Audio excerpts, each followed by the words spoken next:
and welcome to BloombergQuint. India's GDP growth fell to a 6-year low in the April to June quarter, and we are awaiting the next quarter numbers, but high-frequency data suggests that it would remain weak. Fitch Ratings says the Indian economy is being held back by a large squeeze in credit availability, particularly from NBFCs. According to their recent report, this credit crunch could push growth in the current financial year down to about 5.5%. To discuss some of the highlights of that report, we're joined by Coulton, Chief Economist at Fitch Ratings, joining us from London. Brian, thanks so much for taking the time to speak to us here on BloombergQuint. Let me just first ask you for the broad analysis that you released in a recent report. It is your belief that growth could come down even below the central bank's much reduced estimates of 6.1%, given the way credit flow to the economy is playing out? Yeah, I think so. What we focused on in this report is something that we call the credit impulse, and it's really comes from the idea that it's the flow of new borrowing that really matters for GDP, and therefore for GDP growth, it's the change in that flow. And we're seeing that new borrowing in India this financial year is probably going to be some 3 percentage points weaker than it was in the previous financial year. So that's going to be a real headwind for growth. Now, we've had a very weak number for Q2 calendar 2019, and all the indicators are actually that the third quarter of the calendar year is not looking any better, and the assumptions in our 5.5 number for the year as a whole already assume that there's a bit of a pickup. So even though we're pretty far below consensus on growth, there might even be a downside risk to our own forecasts. Okay. Brian, so put differently, essentially what you're saying is that money supply to the economy is weak. And it's interesting to see that if you look at the base money component, that is actually growing relatively fast. So the problem seems to be with the money multiplier, and that comes down to financial sector capacity. Is that also a way to think about it? Absolutely. I think a big issue here has been the problems in the shadow banking sector.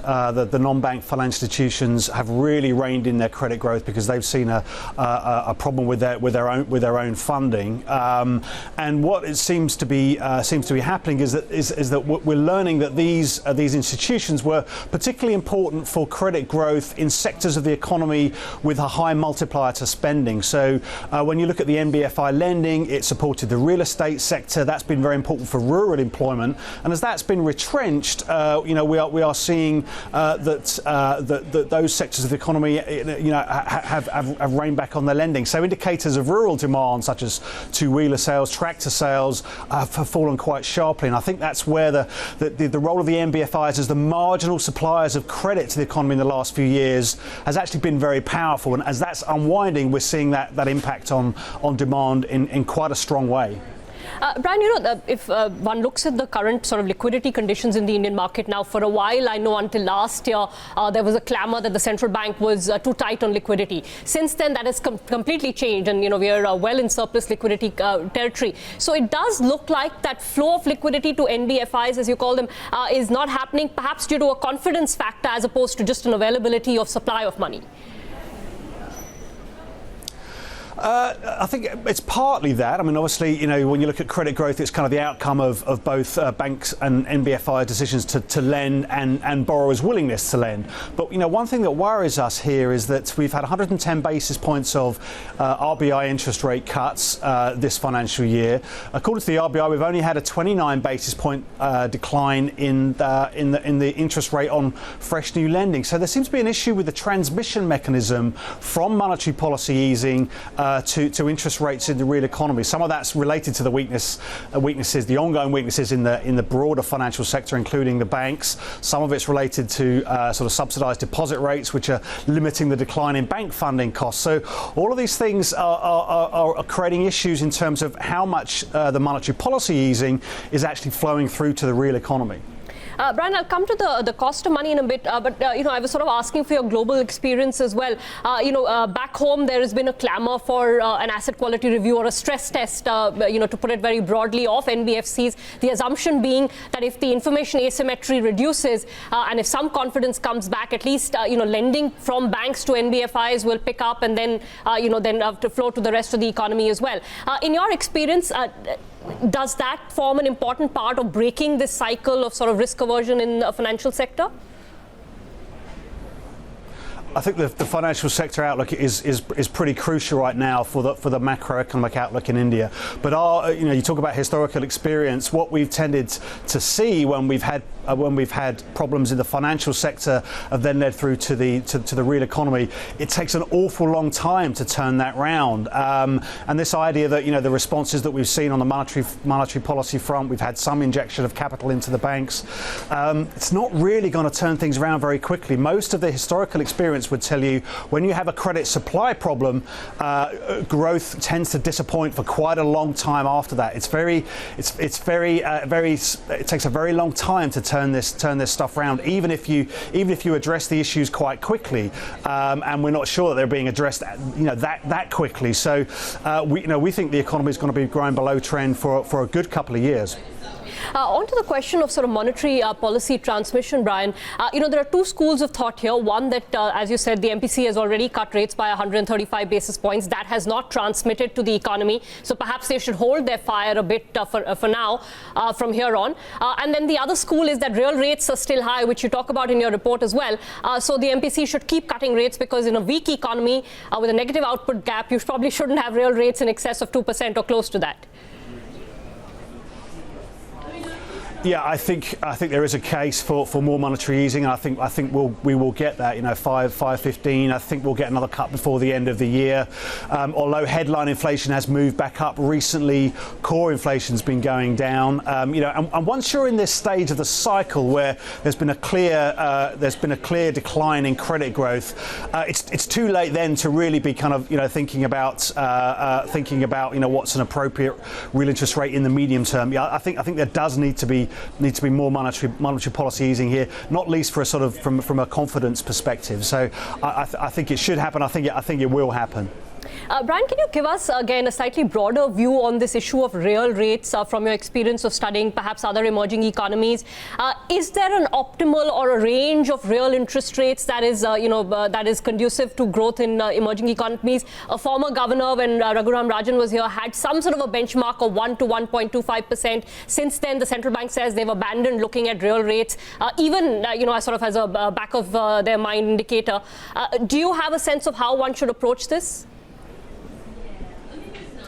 Look, I think when you're talking about changing the monetary policy regime, as happened in India a few years ago, and they introduced the inflation target, an economy like India that's had a history of high inflation, there's a credibility question when you're going through that regime change. So I can see why it was important to sort of signal that there would be positive real rates was important, that the central bank was sending that signal in order to make sure that everybody believed that they would stick to the new inflation target regime. I think where we are now cyclically, with inflation having been so low recently, and these issues in terms of growth, I think those sort of medium-term credibility issues sort of really are sort of a little bit secondary at this point. This is more about the appropriate cyclical response of monetary policy. So, yes, medium-term positive real rates we think are sensible. Of course, we are now in a global environment where that's less relevant in terms of avoiding pressure on your currency than it would have been, say a year ago when the Fed was in tightening mode. So I really think this has become a little bit of an academic issue at this point in the cycle, to be honest. All right. Brian, I see from your note that even in the next 2 years, you see growth which is lower than what one would have expected a few years ago, 6.2 in 2020-21, and then 6.7% the following year. What do you think is going to weigh on growth? Will it be the credit issues, the financial sector issues, or do you see broad sort of global growth issues also weighing on Indian growth in the next few years? Well, I wouldn't sort of put India at the top of the list of the economies in the world that are most exposed to world trade, but that doesn't really mean that it's immune. So I think those global factors are going to be important for India, even though it's a relatively closed economy. I think it's more to do with these issues on the financial sector side. All of the indicators now are kind of heading south. That's quite unusual in India. Normally there's a mix of indicators going one way or another. So it does look like we are still in a very weak environment near term, and with these issues on the financial sector side, don't really see much scope for any kind of near-term significant rebound. We're still put potential growth in India around 7% when we look at population dynamics, look at the demographics, and we look at longer-term productivity trends and the investment ratio.